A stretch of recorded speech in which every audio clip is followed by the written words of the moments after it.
The universe of Honkai Star Rail is vast and multifaceted.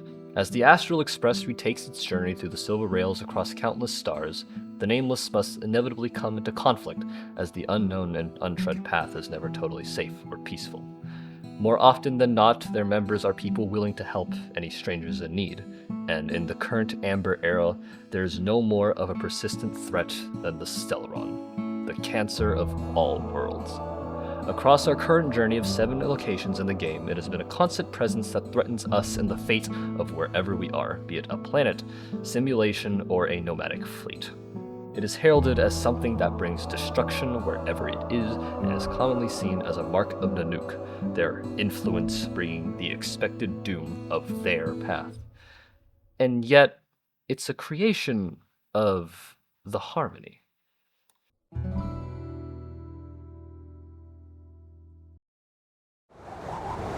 Harsh winds force your eyes to narrow, as the falling snow threatens to frost over your eyelids to shut them closed one last time. Dunes of pale white roll onwards as far as you can see, as you are flanked by the dark gray of cliffsides.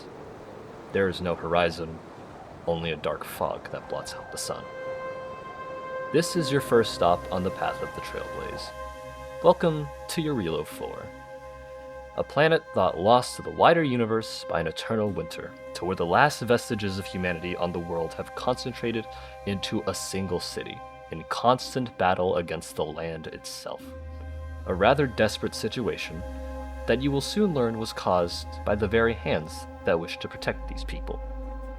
At Everwinter Hill, you stand under the device that once contained the Stellaron, its sickly yellow glow and uncomfortable warmth now gone from its shattered cage, leaving it as cold and empty as the snowy hilltop you stand upon. Over 700 years ago, the first Supreme Guardian of Belobog, Alyssa Rand, shook the Devil's hand here to save her people from the approaching armies of the Antimatter Legion. Their endless march stopped, but so too did the worlds, as the eternal freeze froze both monster and man alike and rendered most of the world nearly uninhabitable. Only through the will of Belobog's architects did the blessing of the Amber Lord Clypoth allow Belobog to stand, to persevere against the unending assaults of the winter. But it is a constant struggle outside of the heart of the city, as the forces of the Silvermane Guard and Wildfire wage war against the monsters of the Fragmentum above and below ground, locked in eternal stalemate. Black crystalline structures creep ever closer, claiming the earth and the buildings as the last bastion threatens to die a slow death. But when you stand in the Backwater Pass, the corridors of Faded Echoes, and Rivet Town, you don't really feel that destruction, at least not obviously when you think of the word, or even what destruction typically begets in the HSR verse. No hellfire scorching the earth, no buildings collapsed in on themselves, no great beast No great beast heralding the end times. It's actually quite the opposite. Everything in the Fragmentum is quiet, appears untouched. The buildings and the roads are in the same conditions that you can see in the city proper. Old newspaper clippings that haven't been torn apart by wind or monster, unsent letters from people possibly long dead with the wax still looking recently poured. Echoes of the past in the form of voices long gone or even shades of people long dead permeate the environment that the Fragmentum touches. Even the monsters birthed from the Fragmentum seem to take great care to preserve the essence of Belobog in their forms, for what supplements the basic elemental forms in the elite beasts lies shadows of the past in the form of twisted Silvermane guards, or a mishmash of ideals born from the figureheads of Supreme Guardians past in the form of Guardian shadows. Before you set off on your journey from Herta Space Station, talking to the genius in question reveals 2 things. Number 1, Stellarons, wherever they are, resonate with the path that occupies whatever they decide to settle on. 2, Stellarons originate from Nanook. The first one we can see and understand. The past is so carefully preserved, with the ice serving double purpose of conveying both the obvious framing of, "Hey, look, you're on the Russian planet. It's cold," and the more thematic freezing things away in time to be safe from change. The game itself describes the path as patient, sacrificial, and protective, which is pretty dead on for why your Reload 4 has ended up like this.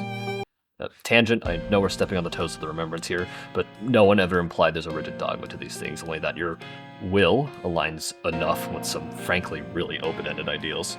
There's also the equations of simulated universe and divergent universe where you need to combine paths to activate them, and considering all of them have a pretty good amount of flavor text to them, I don't think I'm making things up against the word of the writing staff.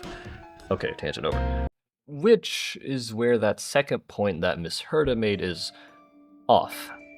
As I said in my preamble, the Stellaron is originally a creation of Xipe and the Harmony. Where you learn this in the MSQ, memories are the preludes to dreams, introduced in version 3.8. Yet, when we go through all of Eurilo 4, when we fight Cocolia on top of that snow-shattered peak, we are fighting a human face of the Stellaron phenomenon that explicitly tells you, the player, that they wish to completely destroy Bellablog and reshape the planet itself. Very in line with the information you have starting the game, but so very contradictory to what we come to learn later on. To also learn that the thing itself was encouraging her through whispers to leave behind the very powers that gave enough space for her to be in this position in the first place is strange, contradictory. Let's take a step back, or rather, let's redefine our perspective and inject some hindsight into things. Think about the story of Penacony itself, one of the families, and by extension the Harmony's strongholds. An entire plot to revive a dead Aeon that goes basically unnoticed, because hiding the plan didn't really require much hiding at all. The Order was absorbed by the Harmony during the events of the Propagation's shattering because those two paths were so similar, so people carrying the will of the Order could reasonably integrate into the family and express themselves pretty openly without question. Both, after all, wished to see the universe all in one harmonious melody. To see any deviation within the group goes against that. So how can Xipe accomplish their great goal of all in the universe under their gaze? The Stellaron then, in this framework, acts as one of its agents. It doesn't destroy, it fixes, retunes wherever it is allowed to propagate to its rightful place on the galactic scale, to play alongside others in perfect harmony, with no hint of dissonance. In this framework, we can amend these contradictions stated previously. Eurilo 4. The Stellaron doesn't wish for Cocolia to destroy the planet, merely remake it in an image untouched by the self-serving preservation, untouched by the wish that threatens to calcify its people to be as unmoving as the ice they brought upon themselves, to stop looking only inwards on what they have, and to gaze their eyes to the tune of the stars around them. And to the other locations, such as the Xianzhou Luofu. A Lord Ravager brought it onto the ship, but introduced it into the hands of its people, a people divided by their eternal hunt and the trail of bodies it leaves in its wake of the suicidal pursuit it so prides itself on. This will not do. Revive the ambrosial arm. Let it remind its people of its splendor, its love, and we can redirect that single-minded doggedness to something more productive, more harmonious with the surrounding universe. The Stellaron, left to proliferate, does not bring rot or destruction, at least, either not as a stated goal or if it's even seen as such in the first place. It sets the stage, in the trappings of other paths, and builds from it a theater as grand and as accepting as the Harmony itself. The seats are set, the players in their sections and instruments retuned, and the conductor at its helm, baton in hand. The great symphony will commence across countless worlds, and like any symphony, it will require you to play in line with a sheet on your stand and your fellow performers alongside you. If the conductor commands you play, you play. And if the conductor commands you silent, you stop. Hi, welcome to the end of the video. If you enjoyed what you watched, please like and subscribe. If you have anything you wish to say about this theory or how I present this sort of information, you can leave a comment down below about how I can improve. Yeah, looking back on this is my real voice now. I'm not reading off a script or anything. I don't unconsciously go into video essay voice mode, which was really, really freaking scary. looking back on it. Yeah, anyways, again, thank you so much for watching, and I hope to see you whenever the next entry comes out.